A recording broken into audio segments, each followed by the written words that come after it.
All right, so this video is hi, I'm JC says which types are gullible. Which types are gullible? Everybody's not an ENTP. Yeah.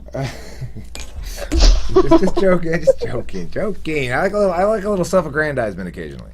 So anyway, Nandi, I just made a little joke, and Nandi took it seriously, and then I revealed that it was a joke, and she expressed it.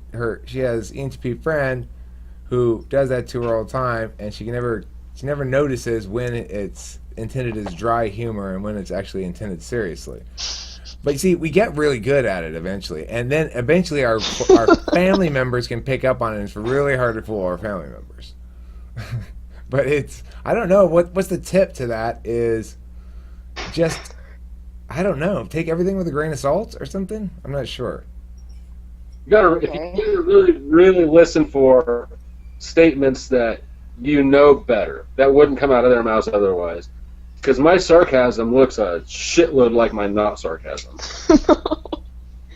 Okay. So everything in context, kind of? Yeah, I mean, just really listen to the words and not the presentation. Okay. But your ENTP friend has a tell. Your ENTP friend has a tell. You just have to pick up on it, whatever it is. There's a tell there. All right. Look. Because look, here's the thing. While we want to have fun with it, we don't want to actually prank somebody, like practical joke them, like them saying, "No, you were trying to deceive me," and then taking fun out of my mishaps that occurred for my deception. Right? That's not actually what we're doing. It's not like a practical joke. It's just like it's a joke, and it's intended to be subtle. It's been intended, like Taylor indicated. His indication of this has caused me to appreciate this element of it a lot more as I think about it since then, which is this thing of planting seeds, basically, but seeds that may not ever even grow at all. Where you make a joke in a room of people, and maybe one person gives you a look like, "Wait," yeah, which is it's a cool phenomenon. It's neat. But he's more hidden about it than I am. I tend to smile and give cues that I'm joking. I think I prioritize FE more heavily than Taylor. Would you agree with that assessment, Taylor? I would think so. Yeah, I think so too. When I tell jokes and things like that, like when I try to do like an ENTP joke, the thing is, I always give myself away. I can't for the life of me say anything with a straight face, so you always know. But like the type of joke is the same, like, you know what I mean? Yeah, I'll be saying like crazy things. It's like, yeah, but I can't laugh. Yeah.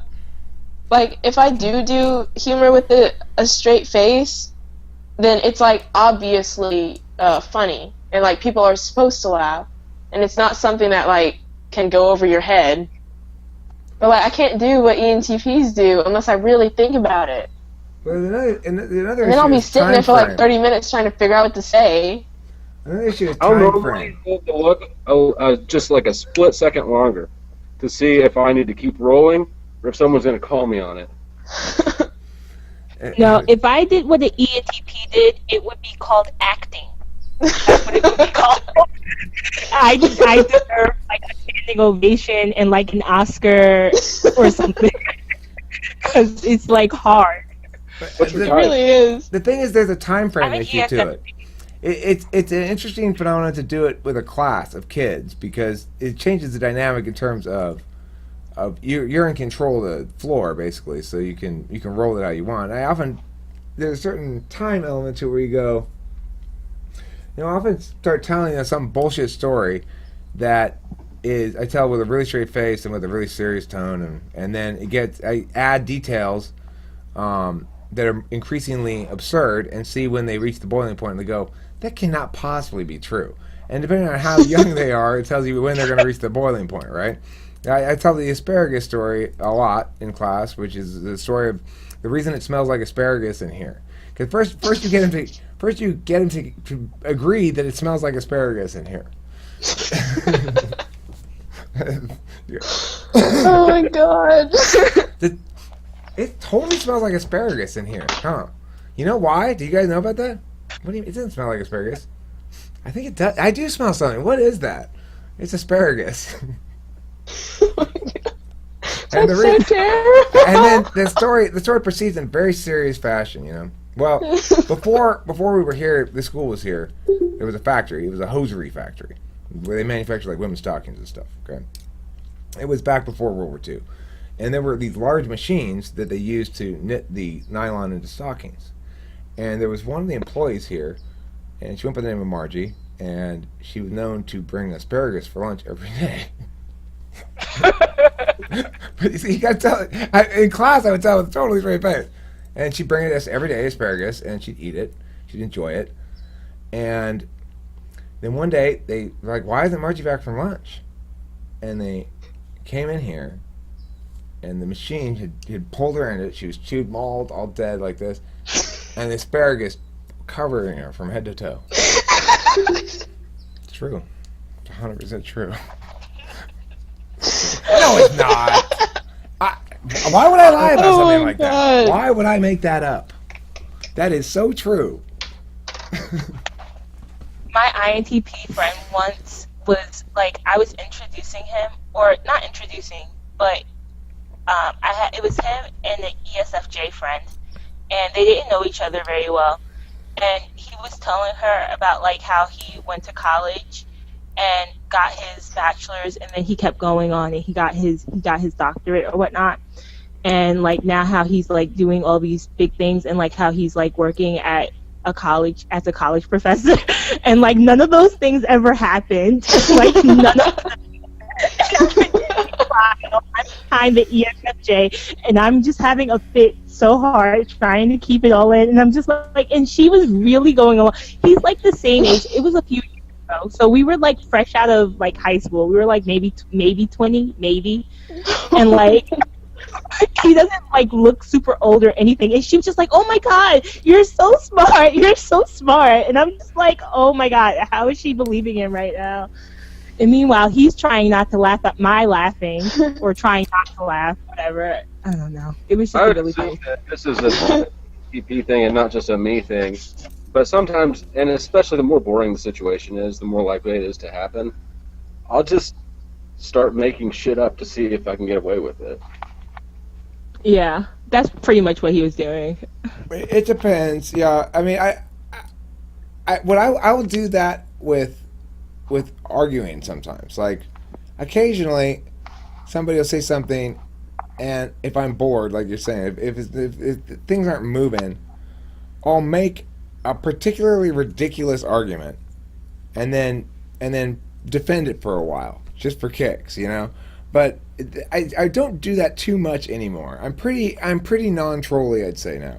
When I'm saying something, I'm generally pretty earnest in saying it. Even if I'm sure I make plenty of jokes, but I have enough opportunity to engage with people in interesting ways that I don't tend to just provoke a lot of anthill movement. You know, like, let's see the ants move around kind of shit, which I think impatient ENTPs do, especially when they're younger. Let's see the ants move around.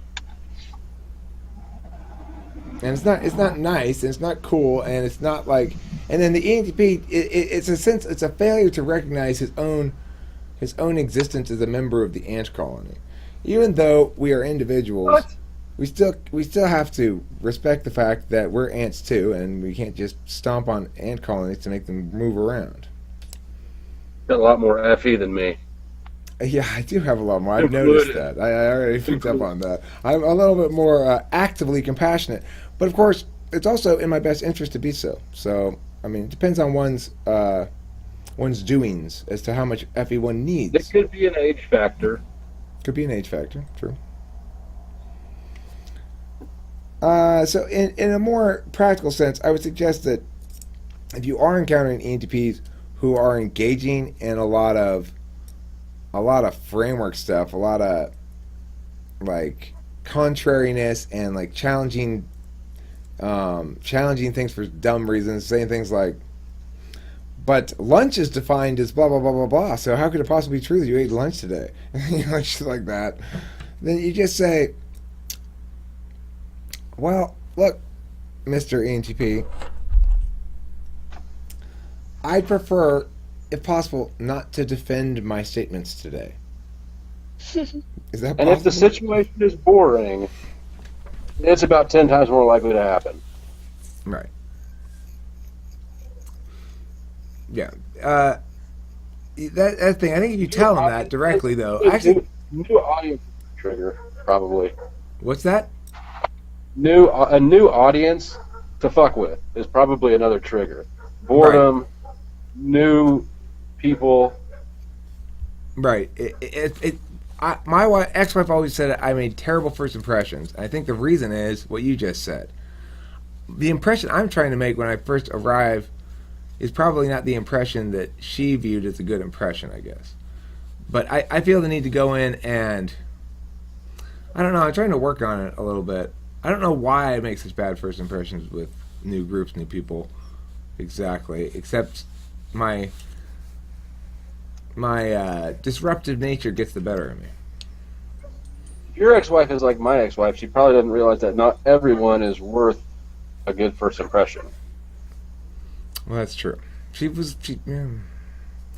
complained that I didn't seem to Care? to take her friends very seriously.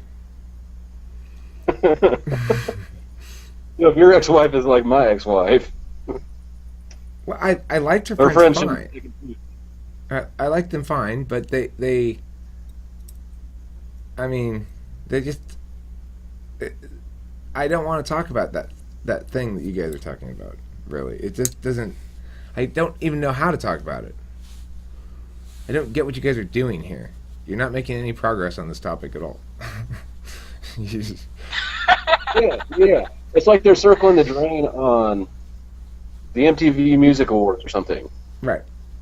But they're not going anywhere. Or they're talking about, well, oh, no, did you hear Judy? Did you hear what happened to Judy? Judy and her husband are splitting after 15 years. He cheated. I know. I couldn't believe it either. It's tragic. Well, it is tragic, and I don't mind a little gossip now and again. I'd be interested in hearing the news, like, oh, really? He cheated on her? Fuck. Like, oh, okay, fine. But there's nothing else to say about it beyond that, right? There's really not anything else to say about it. There's no more meat on that bone besides sucks for them. It's a point of reference for as I frame my interpretations of their respective behaviors going forward and stuff like that. But there's no analysis to be done, really. Yeah. I think it's mutual. It's analysis of like human interactions. Like, I don't know. I'm just trying to come up with something. Well, like, I think you could do it. I think you like, could. why do people do the things they do? Right, and see that would be my temptation, is to generalize out to people in general. I guess the difference is the reason I had trouble engaging with them long term is because they didn't generalize that. They weren't interested in talking about what's that indicative of in terms of human nature. Is it part of that? Is that representative of human nature, or is it representative of some other quality? Blah, blah, blah. I mean, here's the thing. I might have liked your friends fine. It's funny. I'm just thinking this right now. I don't know, because I was always shut down. I was not allowed to actually converse with them the way I wanted to. Candace would always just be like, she didn't want me talking to them about shit I wanted to talk to them about. She wanted me to talk to them about shit they wanted to talk about. And I could do that in theory, but it would have to be at least somewhat my way. You know, and she just was, I was like on fucking under tight scrutiny. It was always a battle dealing with her friends and her people and stuff like that, because it was always a presentation issue. And so, I mean, that's part of the reason why I didn't get along with her friends, is because I was under constant scrutiny and being, you know, Eric, stop, don't, Eric, give me these little looks and stuff. Fine, fuck it, I'm gonna go smoke a cigarette. And what else are you gonna do? It's like, I don't want to start a big fight.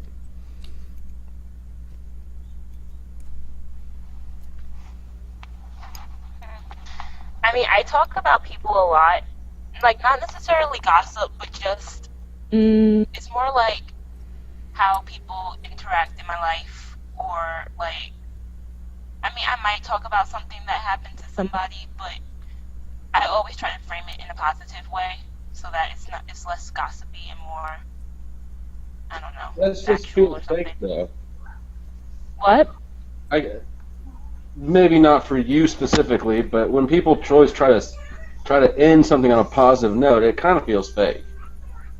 Kind of feels like they're doing exactly what you're doing, which is trying to gossip without sounding gossipy.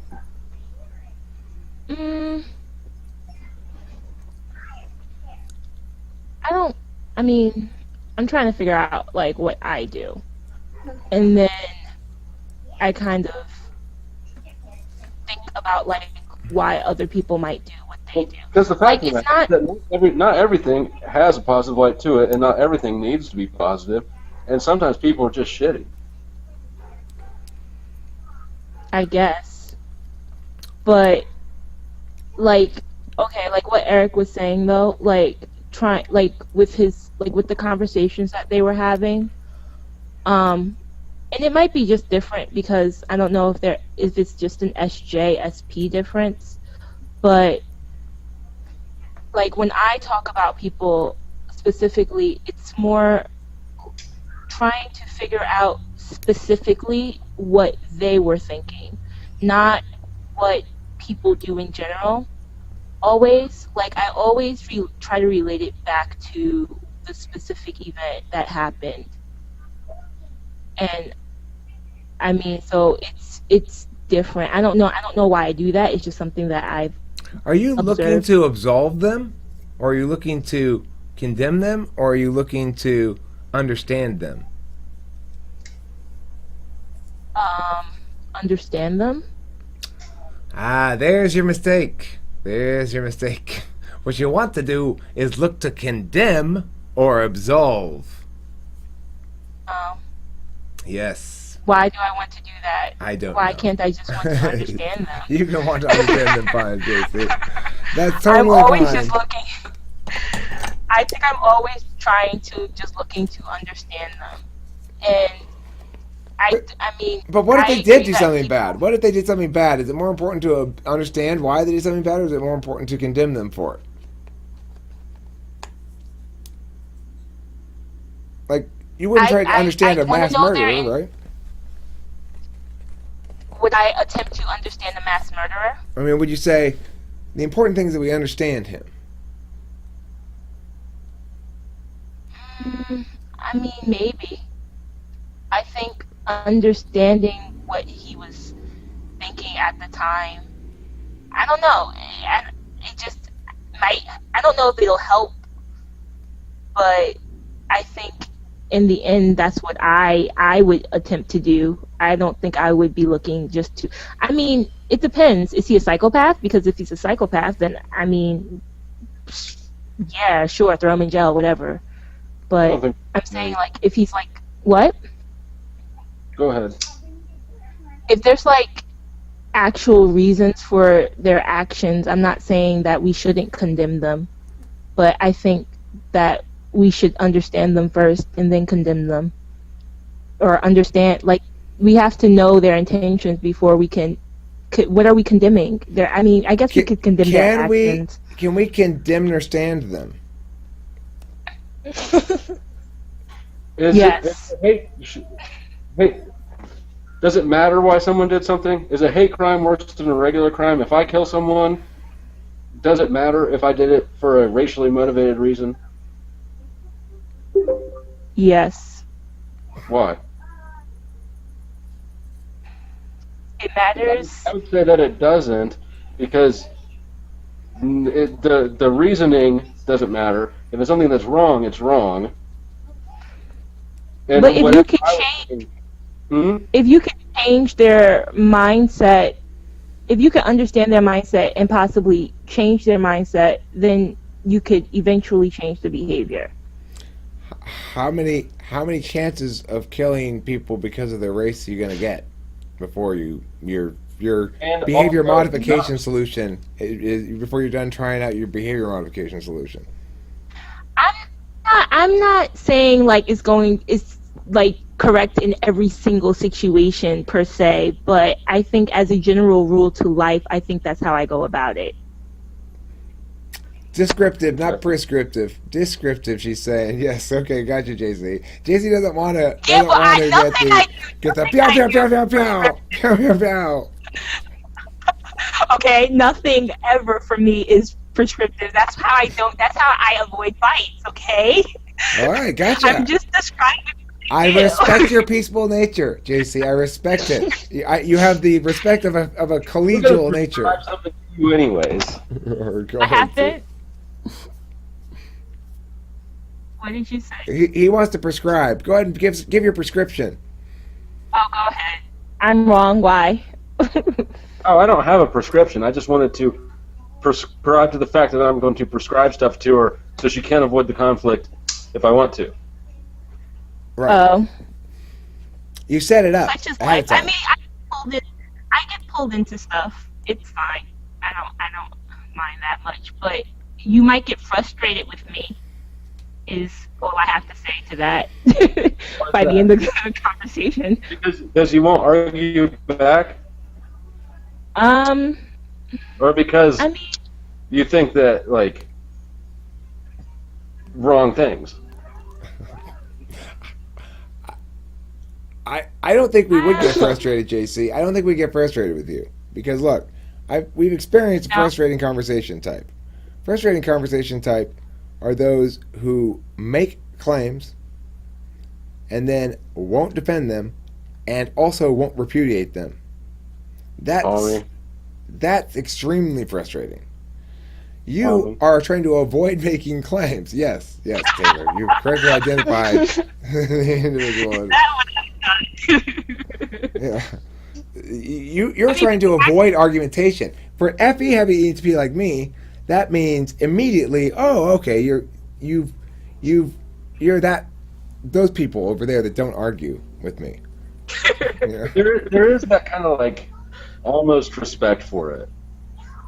There's like the respect for the not wanting to argue that fights with the wanting to fuck with it.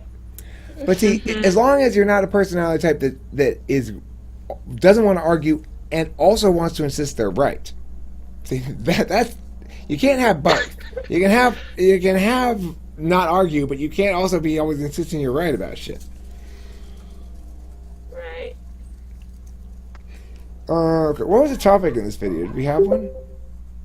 I don't know. Which type is most gullible? Or no, you're talking about like NTP and weird joke.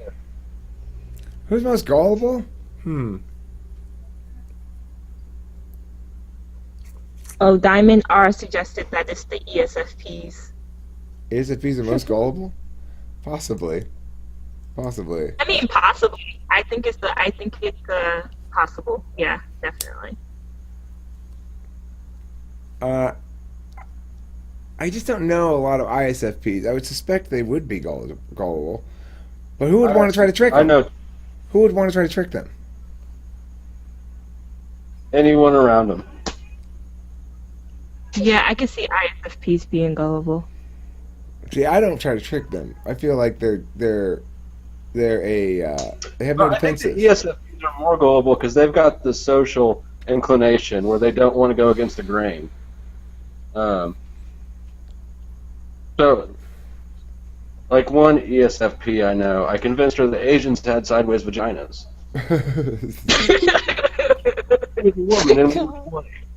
Wait, they don't? What? That's a lie! But I said it so matter-of-factly that her response was, how do they shave it?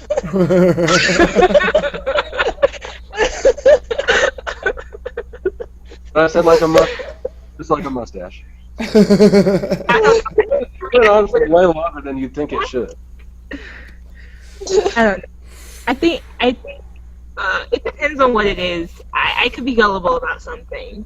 Usually jokes I'm good at because I don't know. Maybe I'm usually good at jokes, but like with other things, like if you like what Eric was talking about, like the arguing, I would probably fall way into that. Right. And then like taking things personally. I fall into that. Did you clean your room? Good job. You clean fast? Well, I don't need to see. I don't think I've been gullible. I don't think I'm gullible in general, but I have been gullible before. I mean, I've been tricked before, sure, certainly, and that gullibility, to the extent that I have it, I think it stems from my fairly unwavering faith in the basic goodness of people. I just don't I haven't experienced a lot of victimization in my life, basically, and so I don't have reason to believe that people are bad. Me too. I think that's also accurate for me, for myself. Okay. Well, why don't we draw this video to a close, and we'll see if we can come up with another topic. Thanks for watching Talking with Famous People, and don't forget to eat plenty of fleas.